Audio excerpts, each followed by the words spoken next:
Well, and with that, we will start moving to our final panel. Reminder for everyone who's listening, please use the chat for questions. If you come up with anything throughout the panel, please throw it in there and we'll ask at the end. It's just going to be a lot easier for me if you just keep it to questions. So please do that. And then today we have Faye Velatordis, excuse me, Faye, Scott Kuhn, and Caleb Cook. So first, Faye, would you like to start us out, please?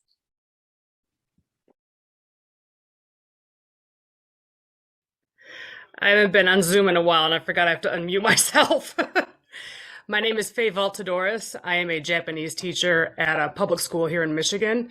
Let me give you a little background about myself. I grew up in a bilingual household, not Japanese. And my high school was the first district in Michigan to offer Japanese when the big Japan boom happened in like the late 80s, early 90s. And that's when my mother chose for me to take Japanese. So I was forced to take it. And I tell my students this story all the time. I hated it. One, probably because my mother made me take it. And two, because I'm like, I speak two languages. I speak a European language and I speak English. Why do I need Japanese? Well, I was forced to stick with it. And it wasn't until I went to Japan to our sister school my senior year that, I don't know, I just fell in love with it. Fell in love with everything. So I came back, went to Eastern Michigan University, wasn't feeling very confident about my Japanese. My professor pushed me to do a study abroad, so I did a year abroad in Japan, and that solidified it for me. Came back, finished my teaching degree in Japanese, went back on JET for 2 years, so I am a JET alumni, and I have now been teaching in Michigan for 22 years. Time flies. And today I teach at Macomb Community College as a side job, but I am a full-time 6 through 12 Japanese teacher, and I have a very strong sister school program with a school in Chiba Prefecture. And yeah, I was a member of GLJETAA. I was secretary, vice president, president. I was a country rep for a couple of years, and now I'm just focusing everything on my students and my teaching career. Excellent, thank you. So if anyone has questions about teaching and education career path, Faye can definitely answer, but also with her helping with GLJETAA and many other things, she's great. So please let us know if you have any questions for Faye. Scott, can you please introduce yourself? Certainly. Hi, good afternoon, everyone. Thanks for sticking around. My name is Scott Kuhn. I live in Columbus, Ohio now. I work in the field of economic development. I'll explain what that is. This is the building that I normally work in when I'm not in my basement, sequestered because of a global pandemic. But I've been working for American Electric Power, which is a Fortune 200 company. We've got about 17,000 employees. We work across 11 states, about 5.5 million customers from Michigan to Texas. I work in this small economic development group. It's about 30 people. And our focus is helping to contribute to the economic development within the communities that we serve. And what I do is I lead our business development team, where we're trying to find companies that are growing and expanding. So a perfect example of that historically would have been Honda or Toyota setting up a new plant. Most recently, if you heard, Intel is going to build the world's largest fab plant in our community. So we get involved in supporting projects like that. There's a whole ecosystem around the working with companies that are expanding operations. Whether you're working within a company, you might be in real estate facilities, you might be in the support side, a consultant or a lawyer or an accountant working with companies like that. And then you have people in the public sector, whether it's at a state level, which I used to do when I worked in that building there for 7 years, or at a regional or a local level. So it's an interesting, vibrant community. I actually got this job because I could speak Japanese. They were growing the team and they were looking for somebody that could work internationally. And at least where I live in Ohio, because if you know Ohio, Honda's manufacturing headquarters is about 30 minutes from where I live. There's an enormous ecosystem of Japanese companies in and around this region. so let me take you back. Like, how did I get here from where I started? And I realized when I was thinking about this, I'm going to date myself. My journey with Japanese and with Japan started exactly 30 years ago. So 30 years ago, I was an undergraduate student in New York. I did not know what I wanted to do. I did not have a major, but I was interested in Asia. And when I became a junior, I realized that I might be able to graduate on time if I declared a major in international studies. But to do that, I had to take a language for 2 years, and I really didn't want to do that. But I remember I was in an elevator going up to sign up because pre-internet, and I was deciding between Japanese and Chinese. And while I was in that elevator, I had not made up my mind. But on a whim, I picked Japanese, and it completely changed the trajectory of my life, because my last year of university, I got to study in Japan as an exchange student. And just to kind of frame my level of Japanese, my host mother said, when I first met her, when we're in the car driving home, she's like, "Nihon no michi wa semai desu ne." And she kept repeating it, and I had no idea what she was saying. And I finally got my dictionary out, and I'm like, "Semai, what is that?" Narrow. That's the level of Japanese. But I worked for a year, I studied for a year, and then I found out about the JET program. So I joined in 1994, and I didn't realize it started in 1987. So I was like year 7. I applied to be a CIR. I didn't get it, but I was offered a job to be an ALT, a language teacher. Didn't think I would like it. I loved it. Best 2 years of my life. And then I had an opportunity on my 3rd year, because back then it was a 3-year program, max. I was able to move in to be a CIR. So I worked in government. And then I was able to apply and get a Mombusho scholarship, and I went to graduate school, and I ended up studying economics, and I wrote my thesis in Japanese, and I defended my thesis in Japanese, and I eventually squeaked by the N1 exam, like our previous speaker, Jamie, said. I probably just barely made it. But anyway, ever since then, between that point to where I am now, everything I've done has had some angle of being able to speak Japanese. And if you saw me chime in earlier, Kasha said something about when you apply for a job, even if you only have like half of what they're looking for, go for it. So here's my example. I'm working for a Japanese company. I'm in California. I'm looking for a change. Still kind of early stages of the internet. I don't think Google Maps was a thing. So I remember driving around in the area I worked, and I'm writing down the names of the companies. And then I go back and I look them up online. And there's one company that's looking for a Japanese speaking meteorologist. Well, I had half of that, but I had no idea about anything related to meteorology. They hired me. So I'll stop there. There's a lot in between, but happy to answer any questions you guys have. Thank you, Scott. I feel like for Scott, all the kinds of questions he will probably be able to answer. Hearing your entire journey has been amazing. Caleb, last but not least, can we please learn about you?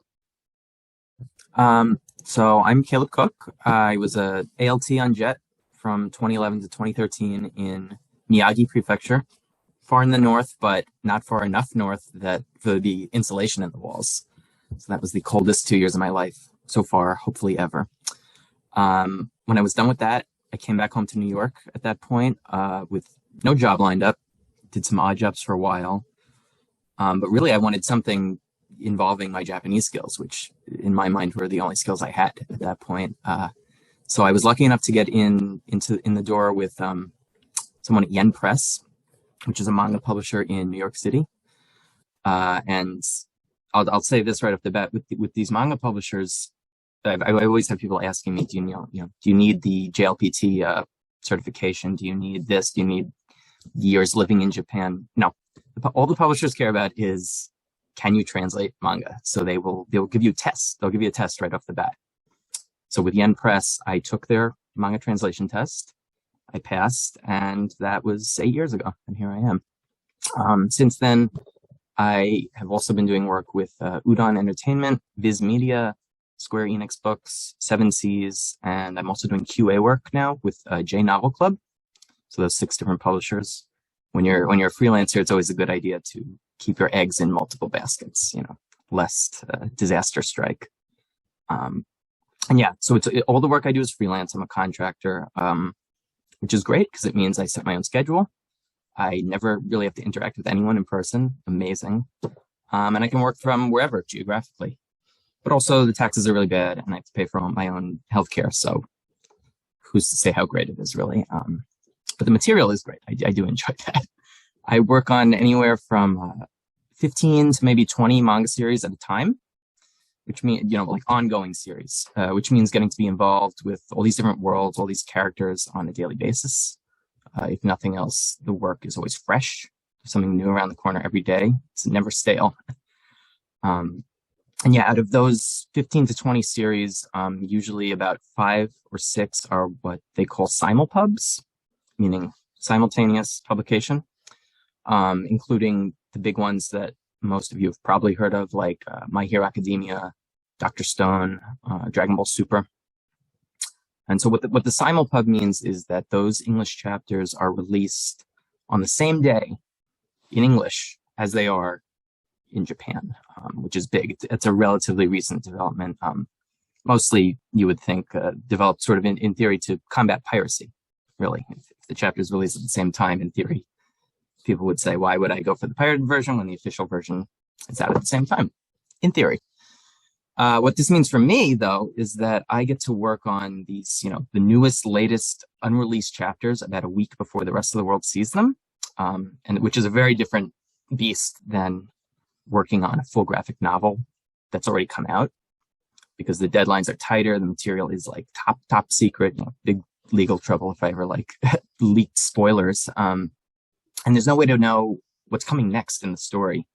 So it represents a special sort of challenge from the translation perspective, versus almost any other kind of media, in my opinion.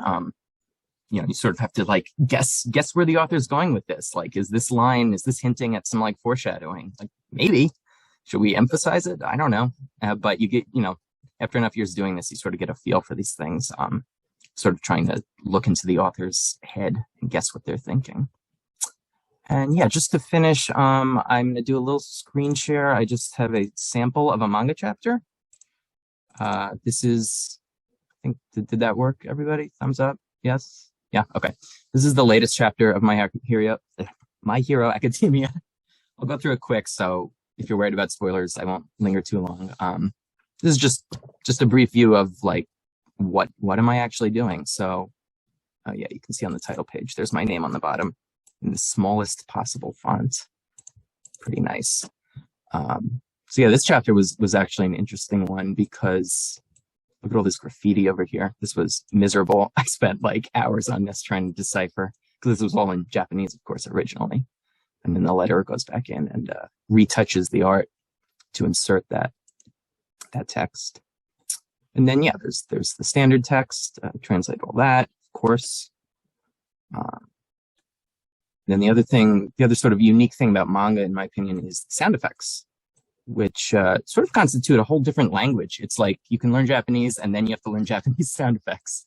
So in this panel, you can see the GGG, which I translate as sizzle, sizzle, sizzle, his fiery hand. Or over here, this is a straightforward one. The goal is a boom. It's like an explosion. That's cool too.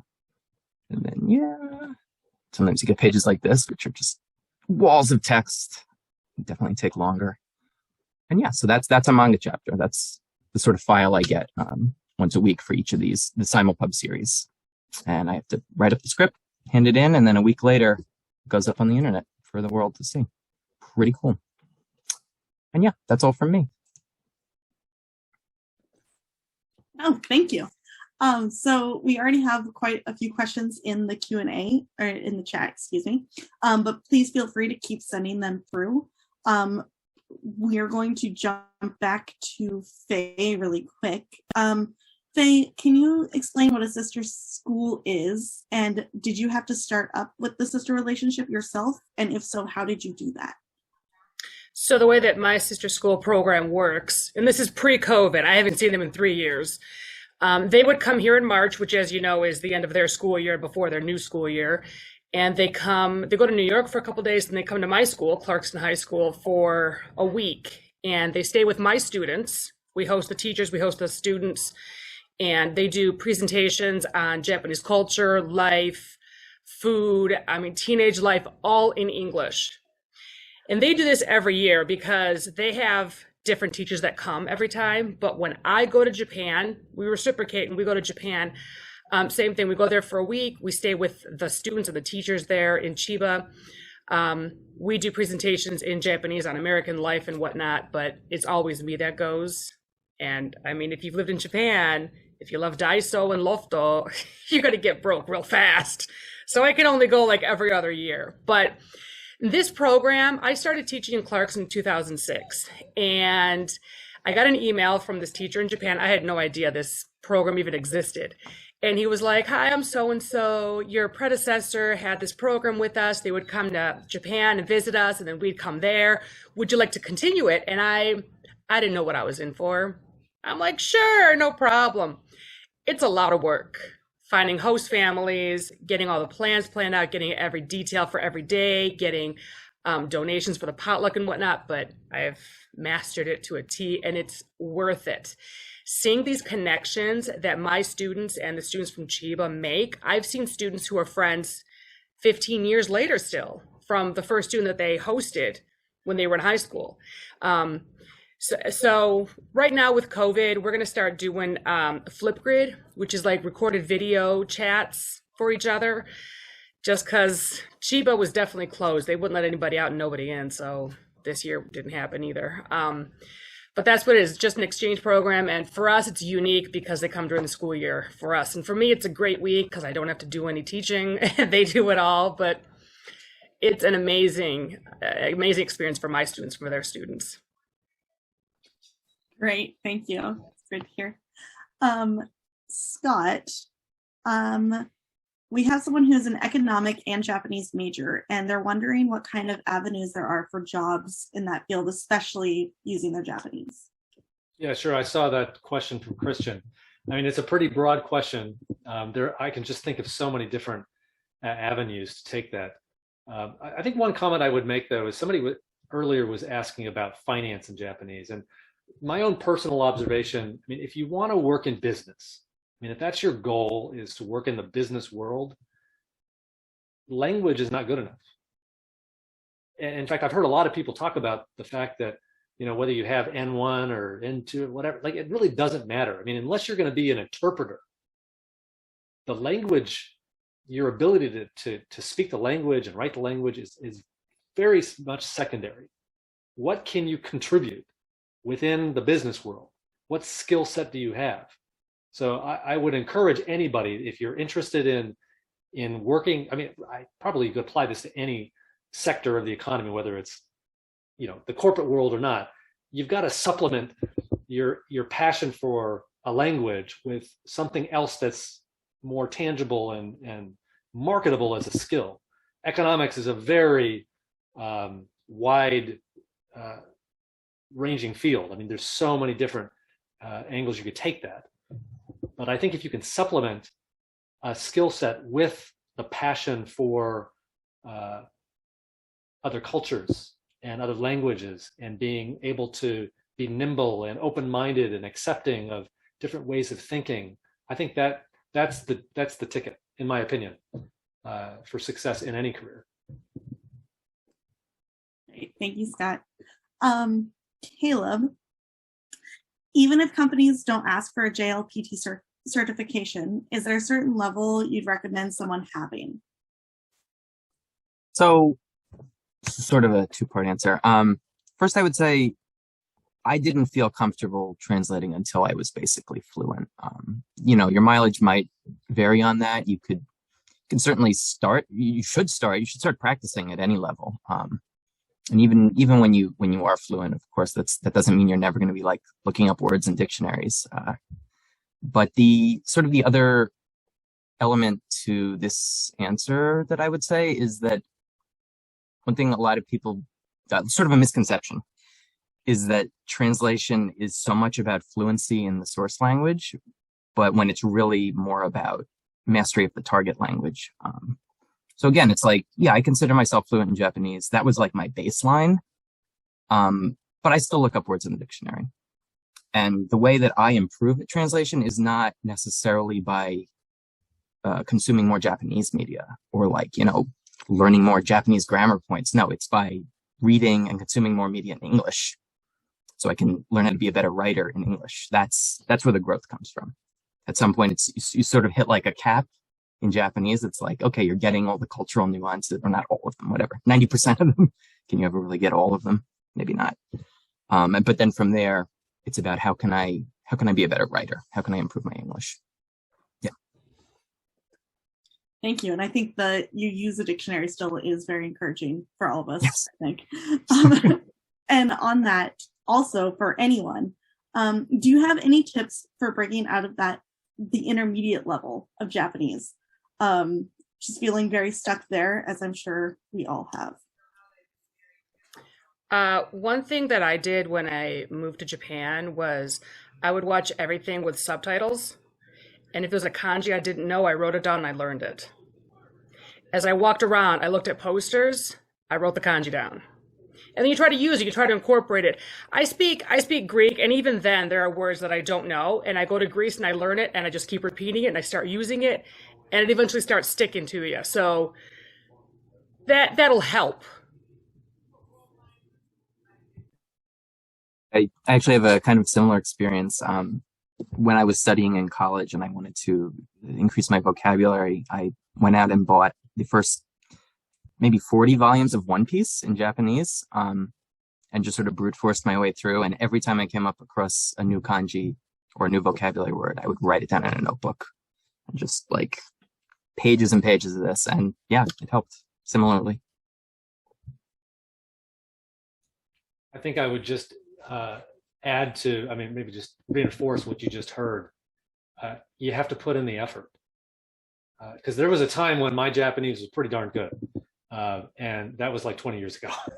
It's gone down dramatically, and it pains me to know that I used to be able to speak and read and understand things that I just don't anymore. But you have to put the effort in. I think that if you're plateauing at an intermediate level, you just kind of got to put extra effort into it. Great, thank you. And this is one of our more recent questions, but I think it goes hand in hand with this. This is from Nico. They're a Japanese major, simply wishing to work in Japan. And they originally wanted JET was their ultimate goal after they graduate, but wants to explore more options.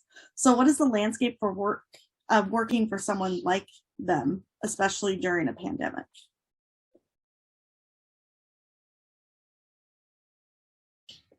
And this is for any three of you, if you have any. I know it's a big one to tackle.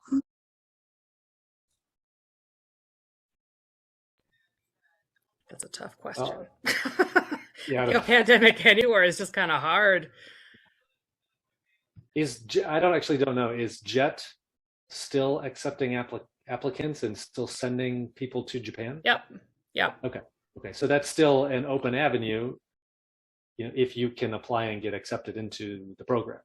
If not, what are your other alternatives? I don't know. Like, if you can get over there, that's step number one, I think. And I know a lot of people that have gone to Japan have done. Sorry, Caleb. No. Please finish. Not on JET, but have managed to stay and work and build careers. So it's just one avenue. Yeah, I would agree about if you can do JET, do it. In the sense of, at least with my experience, yeah, I graduated with an economics degree.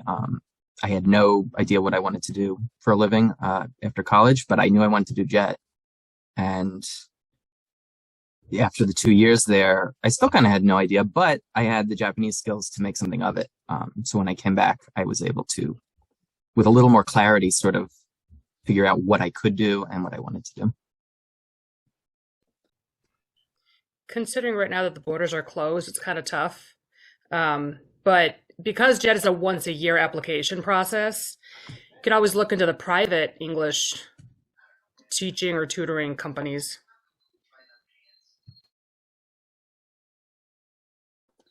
Yes, thank you. So I think that's great advice for now. And as everyone said, just keep your options kind of open. But now we're going to go back to Faye. Oh no, where was the question that I wanted to ask you? Okay, I'll ask this one first and then I'll ask the second one. Sorry. How do you go about getting your Japanese teaching degree? I was an education major in college, but and I've seen JETs go to Japan with 1 degree and come back and want to teach. You just have to go back for post-baccalaureate. And I don't know if you're in Michigan, at least in Michigan, Michigan State, Oakland University, Eastern Michigan certify Japanese teachers. So not all universities do. I'm not sure about Ohio, but for Michigan at least, those are your choices. And they're all very good programs there. Perfect, thank you. And I found the question I want to ask, so I'll do a double for you. What are the limits as a non-native Japanese speaker? And how important is it being native speaker or natural pronunciation when it comes to teaching Japanese? I do think about this often, but because I'm a 612 teacher, mainly in the high school, I think my job is to get them to pronounce it as best they can and to know vocab, but also to just understand the culture and the people and society. And it's not about proficiency at this point, especially in today's world. I'm concerned more about my students' mental health. I mean, we just had a shooting at Oxford High School, which is very close to my high school. And so that messed up a lot of my kids. So right now, we're just trying to get by with kids being quarantined because of COVID or contacts and all that. For me, I've always felt like on the college level, I'd want a native speaker, but that's me. In the K-12 system, I think I do just fine with what I do. I mean, I go to Japan, I can speak to people and they understand me. So if I can do it, I can teach my students just fine. I mean, people all over the world who speak, for example, English, they have accents, right? And as long as you can understand and communicate with them, then I think you're doing all right. Thank you. Jumping over to Scott. So Scott, when you were talking about the JET program, you said you didn't think that you would like teaching, but you did. Why? And how has it helped you in your work now? So I'm sorry, I was reading another question. So the question was, why did I like teaching English so well? Yeah, and how do you use that experience now? Okay. Yeah, I think I just didn't realize that I would enjoy being in front of the classroom.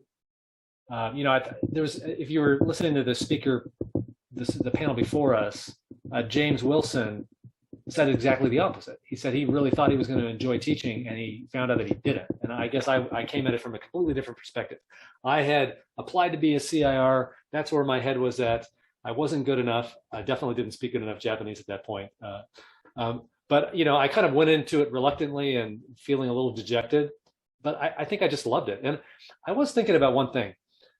One of the things that I really cherished about the JET experience, again, for me, when I was there, we had a maximum 3 years that we could do it. So you had a year contract, and then you could renew it 2 more times. And I don't know if it was a given that you could renew or not, but I managed to do that. But it was a different time because you knew it was going to end. It wasn't like you were in some working environment where you're trying to imagine what your career path is going to be, and you were trying to get a promotion, and what's the end game or the long game. It was, you could just kind of focus on that moment in time. That's what I really loved about it. And I think that I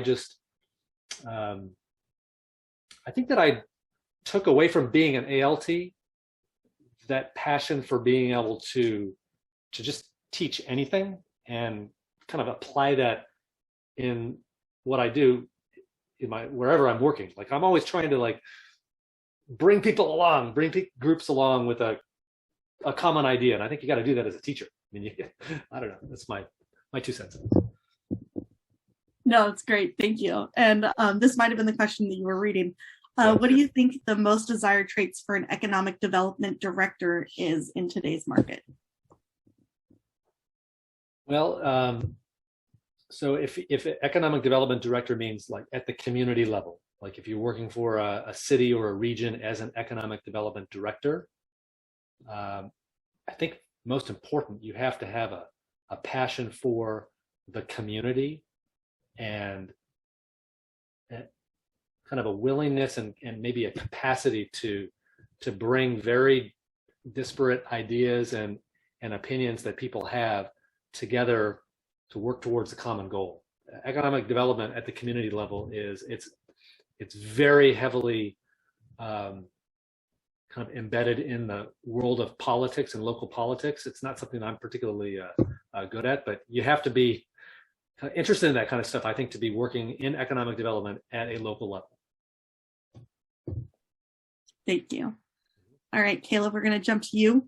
Do you collaborate with other translators, or does your company just agree to do just your translation? So no, in my 8 years doing this, I've never once collaborated with another translator on anything. But again, that's specific to publishing and manga. If you are translating, say, video games, localizing video games, very different environment. Those people are usually, maybe not usually, often in-house, and they are working on a team. You know, it's like a 5-person team working on a game that has like 2 million lines of dialogue, right? But no, the stuff I do, because it's so focused, it's just like a book. I am always the sole translator. That said, I am not like, you know, the end all be. The buck doesn't stop with me. That's the way to put it. There's a whole pipeline after the script leaves my hands. I send it directly to an editor at the publisher who works their magic on it. They usually route it around like a whole team of editors, and maybe there's an editor-in-chief, and there's all these people contributing. And sadly, for better or worse, usually I don't have any say in what happens after that. When the chapter or the book drops for the public, that's the first time I'm seeing the final version too. So if any edits or changes have been made in the meantime, you know, I might open that book and be like, oh, okay, that's interesting. Like, I didn't write that, but sure, let's go with that. And that's another, I would say, another misconception, at least that a lot of like fans online, I wish they were a little more aware of, that they like to scapegoat the translators and say like, how dare you, you know, you made it seem like this character was not in love with this character, but I know they are. And it's like, one, like, you're crazy, and two, no, that actually wasn't me. Yeah, so it's always a team effort, and I do appreciate my editors. I'll say that. They do great work too. Great. And so, how can you get your foot in the door with companies that want previous translation experience? Is it just freelance or nothing? Again, so with what I do specifically, yeah, it's freelance or nothing. There's pretty much no example of in-house manga translation. At some point in history, they decided to just outsource that so they don't have to give out health insurance, right? You know, that's the game. To get your foot in the door, again, it really comes down, you apply and you do their translation test. That's all they care about. If you can prove that you can do the work, maybe they'll give you some work. It's as simple as that. Thank you. So this is for all of you, since obviously you guys work with people who are non-Jets. So is there an ideal way for non-Jet veterans to establish Japanese connections overseas? And I think they mean like Jet alumni, non-Jet alumni. What can they do? Okay, so you mean from here they want to make connections in Japan? That's the way I'm understanding the question. And okay. Yeah. Oh, it's a tough one. I don't know. Social media is your friend, perhaps? I don't know. Let me rephrase the question, since maybe okay, yes, that's what Nicholas is thinking. Also, from maybe the people that you know, how can you think of some examples of how they got involved in the, if you're not a Jet, how can they get involved in the kind of thing that you do? Which I don't know if that helps you. Well, anybody can be a teacher if they have a teaching cert, but with Japan related jobs, and I can just speak from the people that I do know that weren't Jets, Kasha, who was on earlier, talked, and she's out there for everybody. Ikigai Connections, she's out there to help everybody connect or to learn about how to find jobs in Japanese companies. So at least in Michigan and Ohio, like that's one way that people can try to network that way is through Kasha. Thank you. And Faye, we got this question a few times, worded a bit differently. How can you inspire Japanese like a Japanese teacher? How can they inspire their students? I laugh at my own jokes. That's how I inspire my students. Well, Japanese learning in general, like because I have such a love for it, and granted, I have a love-hate sometimes with kanji. We all do. Let's be honest. You got to take like anything else, you got to take the good and the bad with whatever you do in life, right? I would say for me, the good outweighs the bad. I not only love teaching it, I love Japan. I love visiting Japan. I love karaoke. I love eating at 7-Eleven, breakfast, lunch, and dinner. I love shopping. And I love people will talk to you on the streets. Random people will talk to you on the streets when they see that you're not Japanese. I mean, am I wrong? No. And I love that. I love connecting. When I go to our sister school in Chiba, all the students, they don't even know me. They just know my name, talk to me, and they talk to my students. It's these kinds of connections, even if you just meet them and talk to them for 5 minutes, it's just like a feel good. And it just, I don't know, it's just so nice. And talking about to my students about my Jet experience, it inspires them to want to move on and do it in college. They want to major it in college and they want to experience the study abroad like I did. They want to experience Jet. I've had so many students do Jet. I'm like the mama bear. And it's just so nice to see when they go. Like my children. It's amazing for me. And to know that they started with me and they ended up on Jet, it's like full circle. I hope that answers the question. Perfect, thank you. And I know this one is pretty recent in here, but I think that maybe we want to know, Scott, I'm curious about the details of your job in general. What's a typical day like? Is there an example of a project you've worked on that you could share? So I've got a very unusual job. I mean, I just took over managing another team within our economic development group.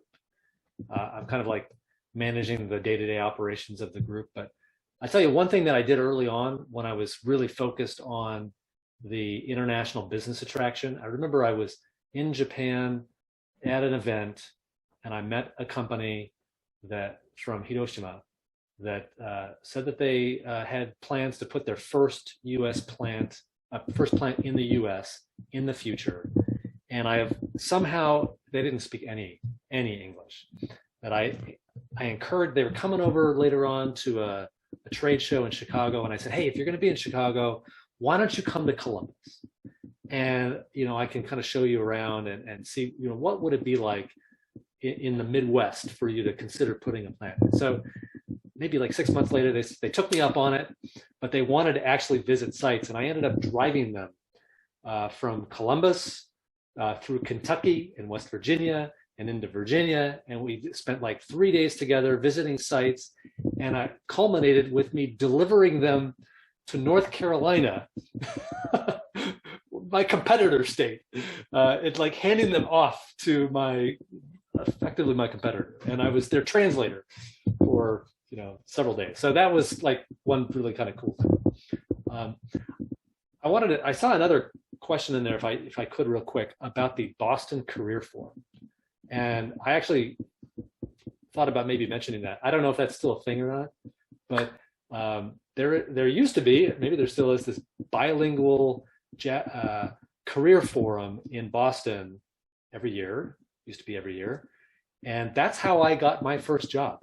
I was living in Japan. I graduated from grad school, and I remember Kasha was saying she desperately wanted to stay in Japan after she graduated. And I, after 7 years, desperately wanted to leave Japan after I graduated. So I coughed up the money and I bought a plane ticket and I flew out to the the career fair in Boston. And unlike James Wilson, the only thing I knew is I didn't want to work in the auto industry for whatever reason.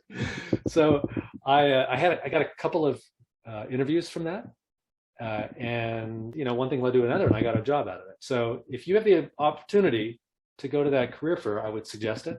One last thing. I'm sorry I'm talking a lot, but if you're early in your career, or if you're in college and you don't yet have work experience, it's probably I know it's extremely stressful. You can't even imagine, like, who's going to want me, right? But flip the script a little bit.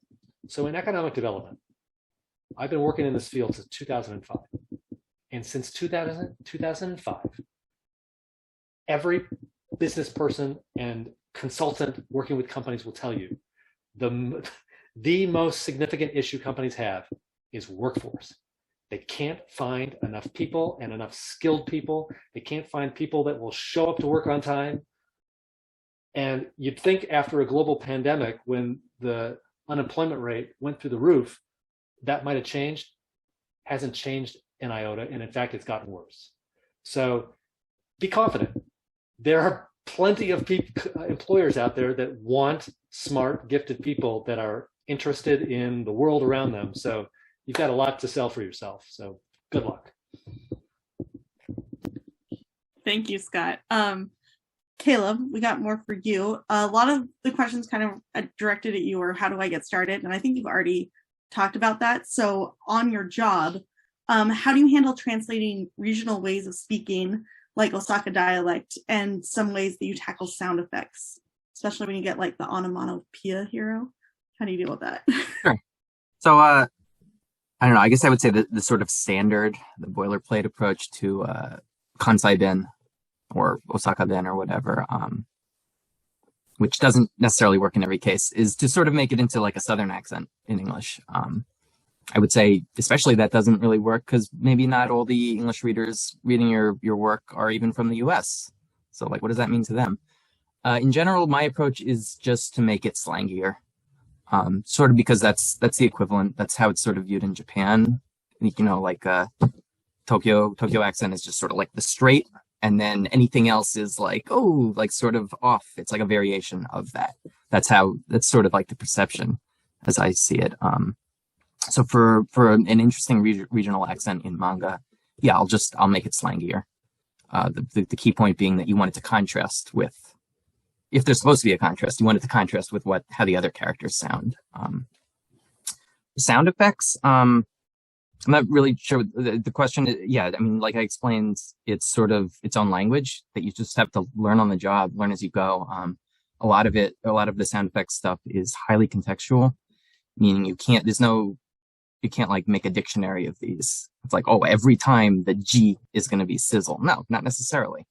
It might be sizzle in one case, it might be fizzle in one case, it might be like burn in another, And it's also, another question is, how much do you want to stylize it? Are you using just sort of straight verbs? Some publishers, they don't retouch. They'll just like do a little subtitle for the sound effects. So maybe a straight verb is more appropriate there because you're sort of just explaining to the reader what's going on here. For the publishers who do retouch for the volume release, they'll actually, like, the letterer will erase the old sound effect and draw in the big English letters. In those cases, my preference at least is to make the sound effects a little more stylized. So not just a straight verb, but like a froom or a thwack, or these sort of more like abstract, true like onomatopoeia. They're not just like words in English. Yeah. Great, thank you. Yeah, and so I think for all three of you, with all of your experience, has definitely helped us see the different things. And especially Caleb, how you're saying, like, you're not going to step out of the door and be able to translate all of these things out of nowhere. And like in Scott's case, you don't know where you're going to end up. Just kind of keep going for it. So we have come to an end for our time. I'm going to give it back to Alicia in a second. Panelists, if you are comfortable, please share your information in the chat. They might stick around afterwards if you guys have some more questions, because I know we didn't get to all of them. But thank you, Scott, Caleb, and Faye, for your time. And back to you, Alicia. Thank you for that, Jessica. That concludes our programming for today. Thank you so much to our keynote speaker, our panelists, our moderators, everyone who helped put this event together, those who spread the word, and all of you who attended. We hope you've gotten value out of today's event. I'd like to remind you that we're accepting resumes through February 7th to share with the participating companies listed on our website. You can email those to our VP, whose address is vpmi@greatlakesjetaa.org, which you can also find on the Eventbrite page in your reminder emails and on our website. And now I'd like to pass the mic back to Jessica from Pacific Northwest JETAA to tell you about her great event next weekend focused on getting a job in Japan. Jessica? Thanks, Alicia. I guess we didn't plan that back and forth much. But yes, next week, we have our transitions. It's an annual career event, a networking event that we do. And we noticed that with Great Lakes, all of your great planning and programming, we wanted to complement this event. And so we are focusing solely on Japan and the Japanese market. So I just threw the link into the chat. Please sign up there. And we look forward to hopefully seeing you next week. Again, this is open to non-JET alumni. So if you are a student who's interested in working in Japan, please feel free to join us. Thank you, Alicia. Thank you. Again, thank you, everyone. We had a great turnout today. We are now going to allow you to unmute yourselves for open chat. We can make breakout rooms, or Jessica can talk a bit about the JET program. So please feel free to ask any questions you have or to start general discussion. Thank you very much.